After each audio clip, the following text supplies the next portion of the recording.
Hi.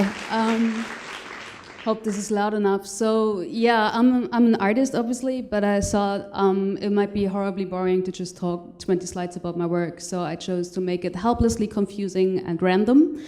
And so this is the first time for me to speak at the Pecha Kucha. And when I told my friend, this is still my work, when I told my friend Titus about it, he said, "Oh yeah, I know the founders of Pecha Kucha, Astrid and Mark. This is them." Because I met them like in 1998 when I invited them to one of my architecture workshops in Tokyo. And when I heard that, just suddenly things started to connect, and I felt like somehow connected to this network of people who have, I think this is this workshop or one of those workshops that he did. I felt connected to this network of people who have a very strong presence and are very visible and somehow seem to make things moving. And the thing is, I could just reach out to them. Like, I could type into Google Astrid Mark Tokyo, and they would be the first hit. I did the same with Titus. So what you know about him, he does architect, and the first like 6 hits, it's really him. So suddenly there is like, it seems to be that there is, that it's very easy to reach out to some certain people. And you might have heard of the Small World experiment by Stanley Milgram, which is said that all people are connected by basically 6 joints by knowing each other on the first name basis. And that was 50 years ago, so pre-internet. However, you might have also heard of the criticism on this internet, on this experiment, because it was shown that it only worked on national basis and it was not able to transcend social and racial borders. And I think we might have the same problem with our networks now as well, because if I give you an example, if I would like pick a random person in the world, the chances would be like less than 0.2% that I would pick a white person, not even mentioning the ability to speak English. But if I would pick a random user on the internet, chances are up to 80% that he or she would be like of developed world, whatever it is, and would be 55% chance that they would be on an English website. So obviously this is an issue of accessibility, which is called the digital divide. But it's not only about physical and economical access to the internet, but it's also about representation and the groups online. And as mentioned, like 89% of the world are not what you would classify as a white person. However, the internet, if you type in, I just did several versions of human or person, this is what comes up, especially like generic people like this. And this is, Facebook's attempt to overcome the digital divide. As you see, it's not a white person.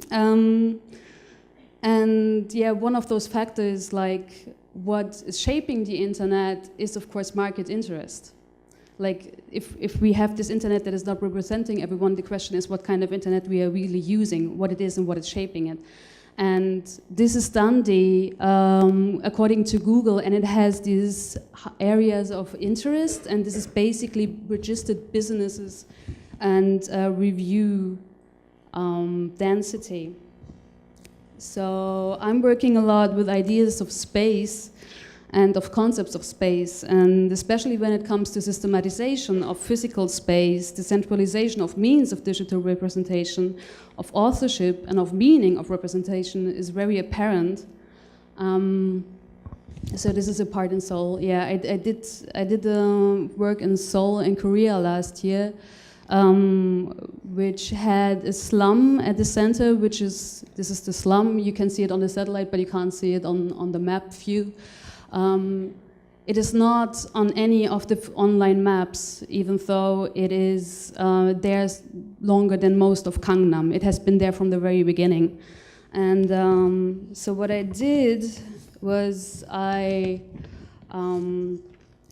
recorded myself GPS, like tracking myself, walking the outlines of the slum, and then we traced the same outlines in prestigious places in Seoul, in a way like drawing the layers of poverty and of not represented people and places in these highly prestigious public spaces. And because there again, like economical and social divide are represented through non-representation online and yeah, through digital invisibility. And also the last one was a picture of my work here that I'm doing is aims at the same point. It's about the distortion processes happening in physical space through the processing through the internet. And it's a sort of a three-piece walk through Digital Dundee.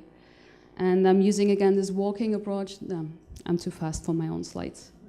So I'm again using this walking approach as an access to physical space. And the walks are always based on digital information and led by GPS navigation, and in most cases are in total ignorance of the walkability of the space. And I'm sort of like always performing digital layers in physical space that are usually not visible in that way. For example, the last one was the first to use GPS, and it's making an analogy of old concepts of space and this exhibition building, which actually resembles these old ideas of space. And then I took this idea as an appropriation and enhanced the idea if this building was really the center of the solar system, the sun, where the other planets would be, and then we traced that and reassembled them in an orbit walk. Like, as you can see, it's like, yeah, I do videos. Yeah, a video installation, but not everything I do is very complicated. So this is from Barthes, Roland Barthes. He's very important. He says, the city is an ideogram. The text continues, and it says, and he has this wonderful image of the royal palace, the imperial palace in Tokyo, which is surrounded by really nationalistic places. And I thought, thank you.